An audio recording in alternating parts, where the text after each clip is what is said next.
మీ మోకాల నొప్పులకు ఎటువంటి సర్జరీ లేకుండా ఎపియాన్ పెయిన్ క్లినిక్ అందిస్తున్న అత్యాధునిక చికిత్స.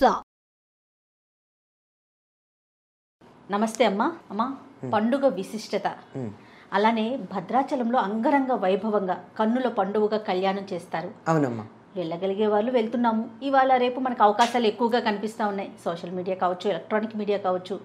చక్కగా ఇంట్లోనే కూర్చొని ప్రత్యక్షంగా చూడటానికి ఒక అవకాశం దొరుకుతుంది మనకి. అవును. కళ్యాణం గురించి, పండుగ యొక్క విశిష్టత గురించి మీ మాటల్లో చెప్పండి అమ్మా.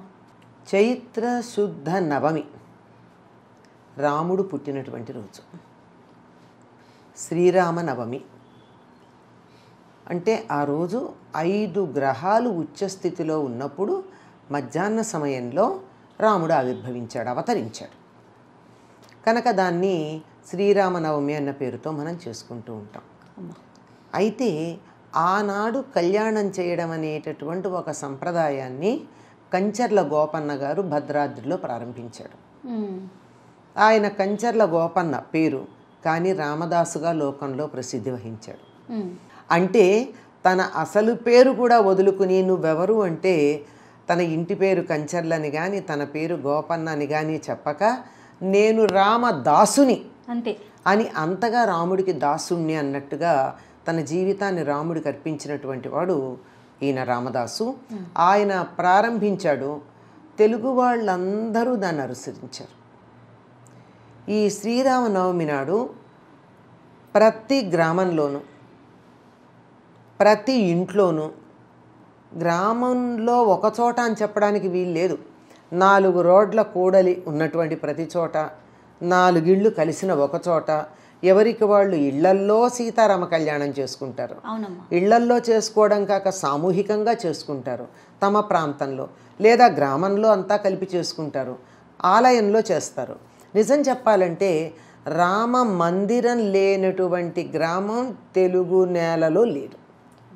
అంటే దేవాలయం ఉండకపోవచ్చు, బాగా ప్రతిష్టాది చేసినటువంటిది, ధ్వజస్తంభం మొదలైనవి ఉండి, లేకపోయినా సరే నలుగురు కలిసి కూర్చుని భజన చేసుకోవడానికి అనుకూలంగా ఒక రామ మందిరం లేనటువంటి గ్రామం ఉండదు. ఏ గ్రామంలో అయినా 4 ఇళ్ళు ఉంటే తప్పకుండా ఒక రామ మందిరం ఉంటుంది. అది అంటే ఇది కొద్ది రోజుల క్రింద వరకు ఉన్న మాట అమ్మా. ప్రస్తుతం వాతావరణంలో అనేక రకమైన మార్పులు వచ్చాయి, కానీ కాస్త ఒక 40-50 ఏళ్ల పాత గ్రామాలన్నింటిలోనూ రామమందిరం ఉంటుంది. అందుకని తప్పనిసరిగా ఆ రోజు సీతారామ కళ్యాణం చేసుకోవడం సంప్రదాయంగా వస్తుంది. నిజానికి శ్రీరామనవమి అన్నది రాముడు పుట్టినరోజే. అవును. మరి ఆ రోజు ఎందుకు చేస్తారు అంటే ఎప్పుడెప్పుడు దేవతామూర్తుల కళ్యాణం చేయాలో మనకు ఆగమశాస్త్రాలు చెప్పాయి. అందులో ఒకటి వాళ్ళకి అసలు కళ్యాణం జరిగినటువంటి రోజున, లేదా వాళ్ళ జన్మ నక్షత్రం లేకపోతే తిథి ఆ రోజున, లేకపోతే ఒక దేవాలయ ప్రతిష్టాపన చేసినప్పుడు, బ్రహ్మోత్సవాలు చేసుకునేటప్పుడు, యజ్ఞయాగాది క్రతువులు చేసుకున్నప్పుడు, ఎవరింట్లో అన్నా ఏదన్నా శుభకార్యం జరిగినప్పుడు, ఓహో, లేదంటే నేను ఇలా కళ్యాణం చేయిస్తాను అని మొక్కుకుంటే అలా మొక్కుకున్నప్పుడు, ఇట్లా ఎప్పుడైనా చెయ్యొచ్చు. మనకి మాత్రం ఎంతగా అలవాటైపోయిందంటే కంచర్ల గోపన్న పెట్టినటువంటి వరవడి ఆ రోజే సీతారామ కళ్యాణం జరిగింది అని మనం గట్టిగా నమ్మేస్తాం. అవును. ఎవరైనా కాదని చెప్తే కూడా వీళ్ళే తప్పు చెప్తున్నారనేటటువంటి అభిప్రాయంలో కూడా పడిపోతాం. కానీ అది దేవాలయ ప్రతిష్టాపన అంటే బ్రహ్మోత్సవాలకు సంబంధించిందే కాక ఆ రోజు ఆయన పుట్టినరోజు కనుక ఆనాడు చేయడం అలవాటైంది. కనుక దక్షిణ దేశంలో ముఖ్యంగా తెలుగు వాళ్ళు, తెలుగు రాష్ట్రాలకి సరిహద్దుల్లో ఉండి ఈ సంస్కృతి ఎంతో అంతో అలవాటు ఉన్నటువంటి వాళ్ళందరూ కూడా ఈ శ్రీరామనవమి నాడు అంటే చైత్ర శుద్ధ నవమి నాడు సీతారామ కళ్యాణం చేయడం సంప్రదాయంగా వస్తుంది. అలానే స్వామివారికి పట్టు వస్త్రాలు సమర్పిస్తారమ్మా. రాష్ట్ర ప్రభుత్వం ప్రతి సంవత్సరం తీసుకువెళ్తుంది. తప్పనిసరి. ఈ ఆనవాయితీ ఎక్కడి నుంచి వచ్చిందమ్మా? ఈ భద్రాచలం నిజాం ప్రభుత్వంలో ఉండేది కదా, నిజాం పరిపాలనలో ఉండేది. ఈ భద్రాచలం గ్రామానికి అప్పట్లో కరణమో ఏదో అంటారు, గ్రామాధికారిగా ఈ కంచర్ల గోపన్న ఉండి ఈయన గ్రామాల నుండి పన్ను వసూలు చేసి ఆ వసూలు చేసినటువంటి పన్ను ప్రభుత్వానికి కట్టకుండా సొంతానికి ఏం వాడుకోలేదులేండి, రాముడికి ఉపయోగించాడు దేవాలయ నిర్మాణానికి. తర్వాత గొల్లుమన్నాడు కదా, సీతమ్మకు చేయిస్తే చింతాక పథకము రామచంద్ర, దానికి పట్టే 10,000 వరహాలు రామచంద్ర, లక్ష్మణునకు చేయిస్తే ముత్యాల మొలతాడు అని చెప్పి అందరికీ కూడా భరతుడికి శత్రుఘ్నుడికి అందరికీ చేయించాడు ఆయన. వీళ్ళందరికీ ఇన్ని చేయించేశాక ఆ పన్ను లేకపోయేటప్పటికీ తానీషా అతన్ని చెరసాల్లో పెట్టాడు. చాలా కష్టాలే పడ్డాడు. అక్కడ తిట్టాడు కూడా. అక్కడే ఈ మాటలు అనేవి, నీ తండ్రి దశరథుడు చేయించాడా, నీ మామ జనకుడు చేయించాడా, నేనురా చేయించింది అని చెప్పి రాముని గట్టిగా డబాయిస్తాడు. పైగా అన్నాక హబ్బబ్బా ఈ దెబ్బల కోరవక తిట్టాను ఏమనుకోకని కూడా అంటాడు. సారీ కూడా చెప్పేశాడు. ఎందుకు చెప్పాడో కూడా చెప్పాడు. దెబ్బలు భరించలేక కొట్టి. సరే, మొత్తానికి ఆ రామలక్ష్మణులే వచ్చి దానికి 6,000 వరహాలు ఇవ్వవలసిందేదో మాడలు ఇచ్చి రామదాసుని చెరసాల నుంచి విడిపిస్తారు. ఇప్పటికీ ఆ రామమాడలు కొన్ని ఉన్నాయి అంటారు. రామలక్ష్మణులు తానీషాకి ఇచ్చింది. తానీషా ఎంత అదృష్టవంతుడో, నేను చూడలేదు ఆయన చూశాడని. తానీషాకు అప్పుడు రాముడంటే ఒక నమ్మకం కుదిరి కళ్యాణానికి పట్టుబట్టలు పంపించడం మొదలుపెట్టాడు తానీషా. పట్టుబట్టలతో పాటు ఈ గోల్కొండ ప్రాంతం ముత్యాల వ్యాపారానికి ప్రసిద్ధి. గమ్మత్ ఏంటంటే ఇక్కడ ముత్యాలు దొరకవు, కానీ వ్యాపారం మాత్రం ఇక్కడే. ఎవరైనా ఇప్పుడు భాగ్యనగరం వచ్చారంటే ఏం పట్టుకెడతారని ఇక్కడి నుంచి ముత్యాలు పట్టుకెడతారు. అది ముత్యాల వ్యాపార కేంద్రం ఇది. ఎందుకంటే మహమ్మదీయులు వచ్చినప్పుడు వాళ్ళు చేసినటువంటి పని వల్ల. అందుకని ముత్యాలు కూడా తలంబ్రాలలో కలిపిపోయడానికని పంపించటం ఒక సంప్రదాయంగా పెట్టుకున్నాడు. ముత్యాలు పట్టుబట్టలు పంపించేవాడు రాముల వారికి. ఇప్పటికి కూడానమ్మా రాముల వారికి కట్టేటటువంటి వస్త్రాలు కానీ, అమ్మవారికి కట్టే వస్త్రాలు కానీ మంచి పట్టు వెండి జరి అయితే తప్ప కడతారు. కాకపోతే కాటన్ అన్నా కడతారు కానీ నూలుదన్నా, పిచ్చి జరీలు సింథటిక్స్ కట్టరు అయ్యవారికి అమ్మవారికి. మంచిదైతేనే కడతారు, లేకపోతే కట్టరు. ఆయన చక్రవర్తి అమ్మా, మామూలా? ఆయన సర్వం సహా చక్రవర్తి, ఈ మొత్తం భూమండలానికి చక్రవర్తి ఆయన. అట్లాంటి వాడు ఇట్లా చౌకబారి కట్టడు. అందుకని ఇవి పంపించేవాడు పట్టు వస్త్రాలును ఇవి ముత్యాలు. ఆంధ్రప్రదేశ్ ప్రభుత్వానికి నిజాం ప్రభుత్వాన్ని అప్పచెప్పేటటువంటి సందర్భంలో అనేకమైనటువంటి ఒప్పందాలు చేశారు. ఇవన్నీ ఇట్లా ఉండాలి, ఇవన్నీ చేయాలి, ఇవి కొనసాగించాలని. అట్లాంటి వాటిల్లో ఒకటి ఇన్నాళ్ళు గోల్కొండ ప్రభువులు పంపించినటువంటి పట్టు వస్త్రాలు వాళ్ళ ప్రభుత్వం తమ చేతుల్లోకి తీసుకున్నటువంటి ఆంధ్రప్రదేశ్ ప్రభుత్వం కూడా పంపించాలి అని అడిగారని చెప్తారు. అప్పుడు ఉమ్మడి తెలుగు రాష్ట్రాలు ఉండేవి కాబట్టి ఆంధ్రప్రదేశ్ ఇంత 6 ఏళ్లే కదమ్మా, 6 ఏళ్ళ 7 ఏళ్ళు అయింది అంతే కదా అప్పటి మాట. దాన్నే మరి ఆంధ్రప్రదేశ్ నుంచి తెలంగాణగా మారిన ఎవరైతే ఈ భాగ్యనగరం, నిజాము, గోల్కొండ ఈ ప్రాంతం ఉందో వీళ్ళు తప్పనిసరిగా భద్రాచలానికి రాముల వారి కళ్యాణ సమయానికి పట్టు వస్త్రాలు, ముత్యాలు, తలంబరాల్లో కలపడానికి ముత్యాలు పంపించాలి. అది ఆనవాయితీ అలా కొనసాగుతూ వచ్చింది. అమ్మ, మనం ఇప్పుడు కళ్యాణాన్ని ప్రత్యక్షంగా చూడటానికి వెళ్ళినా, లేకుంటే ఇదివరకు కొరియర్లో కూడా వచ్చేవి మనకు బాగా గుర్తు అక్షింతలు, అలానే ముత్యాలు కూడా అక్షింతలతో కలిపి వాటిని చాలా జాగ్రత్తగా పెట్టుకోవాలి, బీరువాలో దాచుకోవాలి అనేసి చెప్తూ ఉంటారు కదమ్మా. అవునమ్మా. అది అంటే ఎట్లా, ఎందుకనమంటే స్వామి మీద నుంచి వచ్చినటువంటి ఆ ముత్యాలకు చాలా విలువ ఉంది అని చెప్పి జానక్య కమలామలాంజలి పుటే అని చెప్పి ఆ శ్లోకం ఉంది కదా. అవును.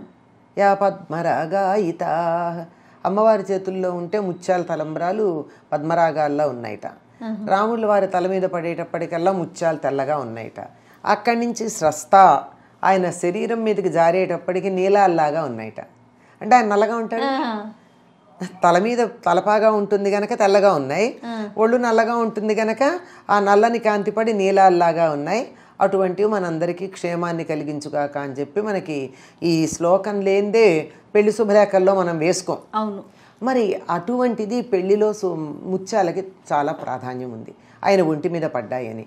అంతే కదమ్మా, ముత్యాలు అనేవి, తలంబ్రాలు అనేవి మనకే అలవాటు, ఉత్తర దేశంలో లేవు.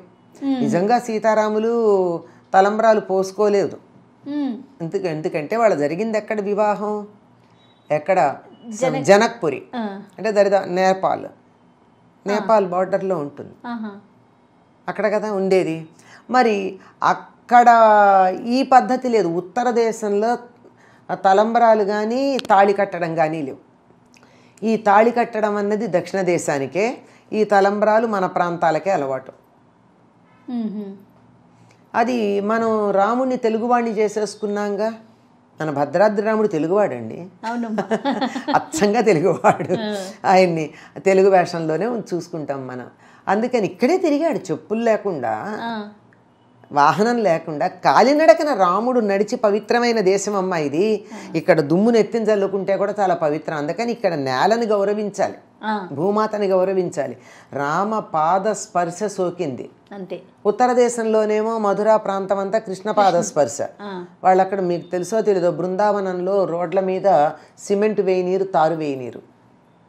మీరు సిమెంటు తారు వేస్తే మా కృష్ణుడి పాదాల సోకిన దుమ్ము కాస్తా పోతుంది, ఇక్కడ ఉండనిమన్నారు వాళ్ళు. ఉండదు ఇక్కడ సిమెంటు మంచి మామూలు మట్టి రోడ్లే ఉంటాయి అక్కడ. అంటే ఆ పాదస్పర్శతో కృష్ణుడి పాదాల స్పర్శ సోకినటువంటి దుమ్మది. అలానే ఇక్కడ మనకి ఇదంతా కూడా రాముడి పాదాలు సోకిన స్పర్శ కలిగినటువంటి మట్టి నేల. ఈ ప్రాంతం అంతా అట్లా ఉంది. అమ్మవారు చీర ఆరవేసిన ప్లేస్ కూడా ఉందని మనం భద్రాచలం దగ్గర. అది ఇప్పుడు ఎందుకమ్మా, ఏ ప్రాంతం చూడండి దక్షిణ మన ఇక్కడికి వచ్చినట్టయితే ఇదిగో ఇక్కడ ఈ ఇలా వంకర వంకరగా ఉంటాయి ఆ రాళ్ళు. పర్ణశాల దగ్గరికి వెడితే గోదావరి ఒడ్డున. ఎందుకు ఇలా అంటే ఆవిడ చీర ఆరేసుకుంటే ఆ మడతలు పడ్డాయి. అక్కడ మీకు పసుపు ఎర్రని రాళ్ళు కూడా దొరుకుతాయి, కుంకుమ పసుపు అంటాం. నిజంగా అవి తీసుకొచ్చి అట్టే పెట్టి ఆ రాళ్ళని పిల్లలకి ఎవరికన్నా దిష్టి తగిలినట్టయినా ఏడుస్తూ ఉన్న ఆ కారణంగా దాన్ని కాస్త ఇట్లా అరగదీసి ఆ నీళ్లు పిల్లలకి చల్లితే వెంటనే పోతుంది కూడా. అవి కుంకుమ పసుపు ఆవిడ చేసింది. మరి నిజానికి ఆవిడ ముట్టుకున్నందువల్ల వాటికి పవిత్రత వచ్చిందా, ఆ పేరు అలా చెప్పుకోవడం వల్ల వచ్చిందో, వాటికి ఔషధీ గుణాలు ఉన్నాయో తెలియదు. కానీ ఇంట్లో ఇప్పటికీ దాచిపెట్టుకునేటువంటి పద్ధతి ఉంది. ఇక్కడే కాదు, మీరు ఇంకా మిగిలిన ప్రాంతాలకు వెళ్ళినట్టయితే ఒక రాయి ఇలా ఉంటుంది అనుకోండి, కొంచెం వంపుగా ఎత్తుగా, కింద ఏదో ఒక కాలి గుర్తులు ఉన్నాయనుకోండి. ఈ రాతి మీద రాముడు కూర్చున్నాడు, కింద పాదాల గుర్తులు చూడండి. ఇట్లా ఉన్నవి మనకి ఈ ప్రాంతం అంతా, దక్షిణ దేశం అంతా చాలా ఉన్నాయి. ఎందుకంటే ఇక్కడ అట్లా తిరిగారు వాళ్ళు.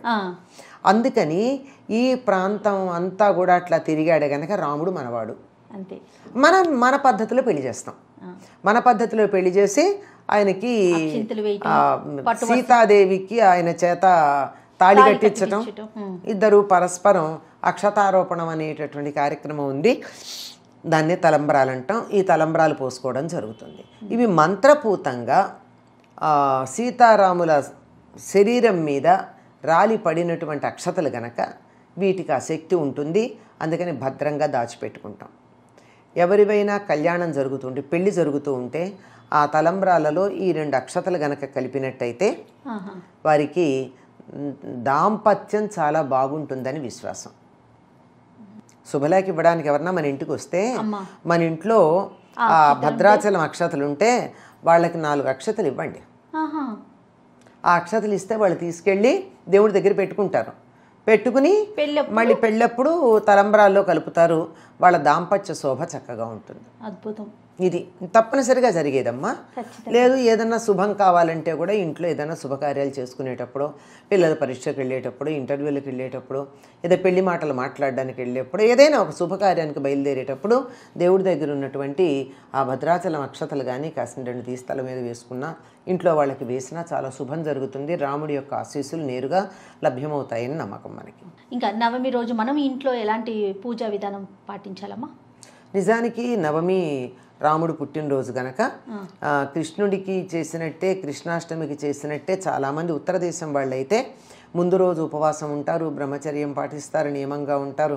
అష్టమి నాటి రాత్రి, మర్నాడు మధ్యాహ్నం రాముడు పుట్టేటటువంటి సమయానికి, అంటే 12 గంటలకు కదా, ఆ సమయానికి రాముడు పుట్టాడు గనక అందరూ కుమారుడు జన్మించాడు అనగానే బొడ్డు కొయ్యకుండా తండ్రి ఏం చెయ్యాలంటే ఏదో స్నానం చేస్తారని చెప్తారు. అది కాక దానాలు చేస్తాడు. బొడ్డు కోసాక పురుడు వస్తుంది, బొడ్డు కోయక ముందు పురుడు లేదు ఇంకా కనుక ముందు అవన్నీ దానాలు. ఒకవేళ వెంటనే చేయడానికి వీలు లేకపోతే ఇన్ని ఆవులు దానం చేస్తాను, ఇంత దానం చేస్తానని సంకల్పం చేసుకుని అప్పుడు బొడ్డు కోయడం ఉండేది. అప్పుడు ఇప్పుడైనా మనం అంత కావాలంటే మనసులో సంకల్పం చేసుకోవచ్చు, ఇంత ఇస్తాను అంత ఇస్తాను. పోనీ అందరికీ కొడుకులు పుట్టినప్పుడు అంత ఉత్సాహంగా చేశామో లేదో తెలియదు. రాముడు లాంటి కొడుకు కావాలనుకుంటాం కదా మనం, లేదా ఉన్న కొడుకు రాముడిలా ఉండాలనుకుంటాం కదా. అందుకని ఆ సమయంలో రాముడు అవతరించిన సమయంలో ఏదైనా బ్రాహ్మణులకు దానాలు అవి చేసి, ఏదన్నా ఒకవేళ గోదానం చేయాలంటే చేస్తానని సంకల్పం చేసుకుని అప్పుడు పూజ చేసుకుని ఆ తర్వాత నివేదన చేసే పద్ధతి ఉంది. లేదు మేము కళ్యాణం చేస్తామండి, భద్రాచలం మాకు ఇష్టం, రాముడు మా దేశంలో తిరిగినప్పుడు మేము ఇక్కడ ఆయనకి శ్రీరామనవమి నాడు కళ్యాణం చేస్తామంటామా, కళ్యాణం చేసుకుంటారు. చక్కగా సీతారాముల విగ్రహాలకు మంచి వస్త్రాలు కట్టి మంగళసూత్రాలు లాంటివన్నీ వేసి ఇంట్లోనే 2 పక్షాల ఉండి కళ్యాణం చేసే పద్ధతి ఉంది. తప్పనిసరిగా ఆనాడు పానకం, వడపప్పు మొదలైనవి నివేదన చేస్తాం. అలాగేనమ్మా. మరొక్కసారి శ్రీరామనవమి శుభాకాంక్షలమ్మా. అమ్మ మీకు కూడా అందరికీనమ్మా. శ్రీరాముడు మనందరినీ చల్లగా చూసి మానవ జాతి ఎలా ప్రవర్తించాలో ఆదర్శం చూపించాడు గనక రామనవమి పండగ వేడుగ్గా చేసుకోవడంతో పాటు రాముడిలాగా ఉండే ప్రయత్నం చేద్దాం. ఉంటామని చెప్పలేం, ఉండే ప్రయత్నం చేద్దాం, అది చాలీ జన్మకి. నమస్తే.